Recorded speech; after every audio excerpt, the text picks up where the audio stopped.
السلام عليكم muuqaalka ila yara daawo Soomaaliya waxa ka jira fiiri mustaqbalkii dadka iyo jiritaankii dadka iyo madaxnimadii dadka ayaa laga tijaaraysanaya oo laga ganacsanaya dad baa ka ganacsanaya waxyaalaha aan la yaabay maskaxdayduna la weynaatay waxa kamid ah ha ka tijaaraysteen ha ka ribxeen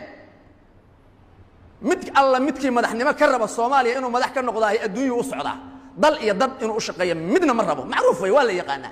ha ka shaqeysteen haday rabaan laakiin waxaan la yaabay waxa la soo dooranaya aqalka baarlamaanka waxa la soo dooranaya madaxweynaha mid kasta wala dhaarinaya kitaabka gacanta loo gelinayo waxa ay wallahi waxa igu billahi waxa igu tallaahi danta dadka dalka inaan ka shaqeynayo inna lillahi wa inna ilayhi raaji'un wa kadib waad ogtihiin dhammaantood dadkaasi inaysan dal iyo dad iyo diin u shaqeynayn say dad iyo dal iyo diin ugu shaqeynayaan maxay ugu dirirayaan waa lagu bari lahaay kaalam noo qabaa la oran lahaay maxay lacagta lagu bixinaya $1 milyan $500 maxay lagu bixinaya maxay $200,000 lagu bixinaya maxay $500,000 lagu bixinaya kursi leesha lagu bixinaya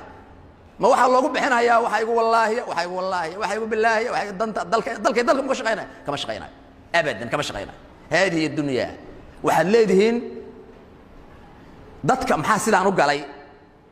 ninba wuxuu yiri baa leeyiri sidii loo galay asna ma u guray minda wuxuu arkay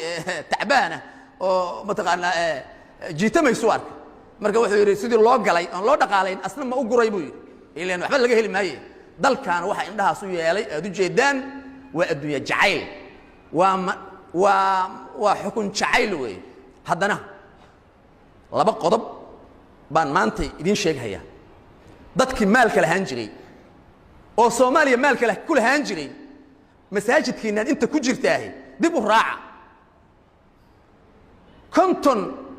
ama 60 ama 70 dadkiina jira dadkaad soo gaarteen oo magaaladan Muqdisho xoolaha ku lahaan jiray hal xad oo nool oo adduunyadii haysta oo maanta nool mood garanaysa ma jiraa qof nool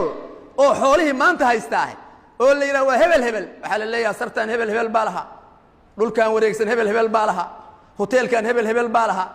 xaaji hebel baalaha taajir hebel baalaha caruurtiisii baan la kala bixin waayay 24 saac kuwii ay xoolaha uga tageen ayaa la kala saari waayay maxaakiimta saas u dhooban oo ayaga la kala bixin waayay dadkii madaxda ahaan jiray xagga madaxnimada laga soo bilaabo waagii madax dalkan laga noqday Cabdullaahi Ciise Maxamuud ka soo bilow